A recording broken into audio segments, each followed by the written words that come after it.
Well, hello, friends and followers, and World War II radio aficionados. This is the receiver of the famous BC-654a manpack that was used in World War II and probably Pearl Harbor. These seem to exist in Europe a lot, and of course here in the States, probably in Canada too. But I picked this one off of eBay, and it didn't work very well.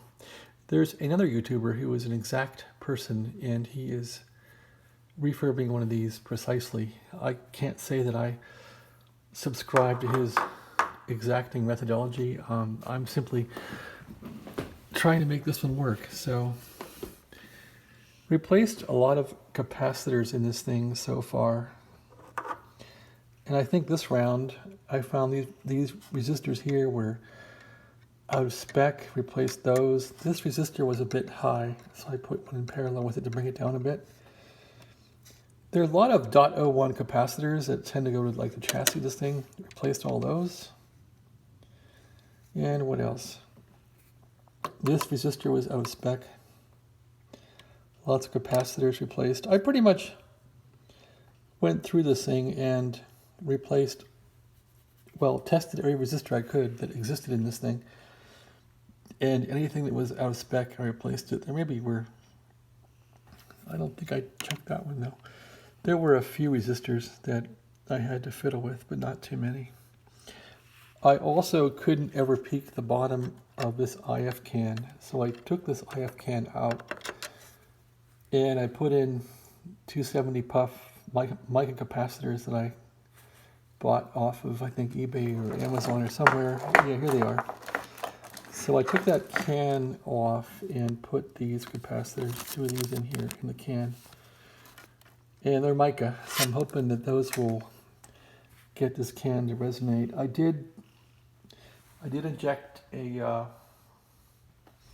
455 kc signal into this can with this little FieldTech generator and with the scope receiving the signal, and I could get about half of the signal back out of this can, so I guess it's fine. And the signal, these two were used to energize, and I think it energizes, and then it comes off this way and goes down the IF side, so toward the volume. So that's how that works. These capacitors here are mica, I think, and very precise. I'm not going to fool with those. I think these are precise too for the oscillators and trimmers. I'm not going to fool with those yet, I don't think. I tried to replace all the basic 0.01 bypass capacitors. So all these orange ones are 0.01 that were used for bypass or maybe some coupling, but those have all been replaced. So I'm a little bit nervous now about, I've changed so much. I took this whole can off and replace caps in there. I hope I got all the wires back on this thing right. A little nervous now about trying it because a lot of work went into this thing, and if you make one mistake, it's going to be a heck of a time debugging this old thing, so that's how it is. Alright, so time to put this thing back in the chassis and take a look.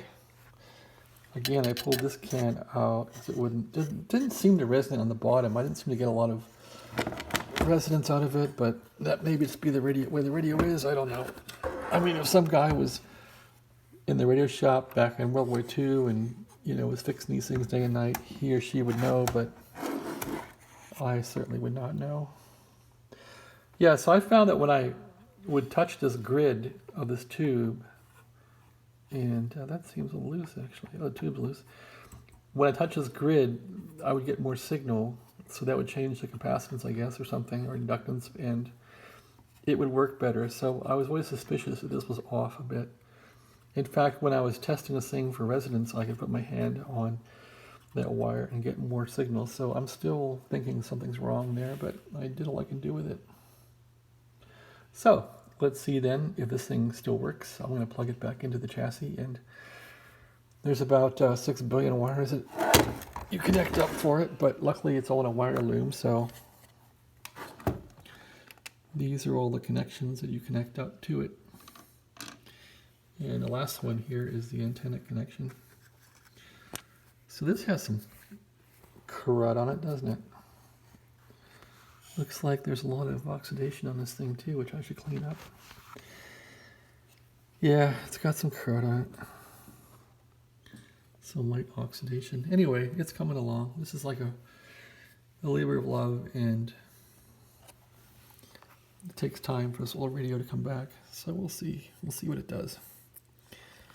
This is almost beyond my skill because I usually don't go back into the stuff this old. But this is my first time working on a 40s radio, at least in my adult life. When I was a kid, I got this stuff at a surplus store and didn't know what to do with it. Mostly just tore it apart for parts. But being military, it was hard to mine for parts. I found it was more profitable to mine old TV sets. So anyway,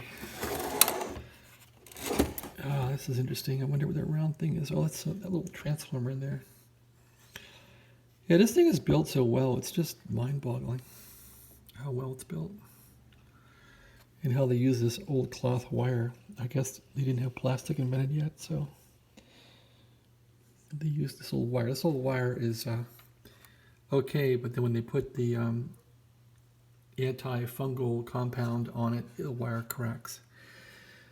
Maybe heat makes it crack too, so it's hard to fix these in that respect. I love this variable capacitor. Look how this thing is built. It's built like a tank.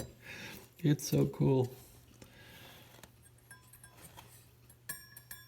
It even is musical. All right, enough of that. This goes back in the chassis now, and my fingers are crossed. Thanks for coming along on the journey, and see you on the other side.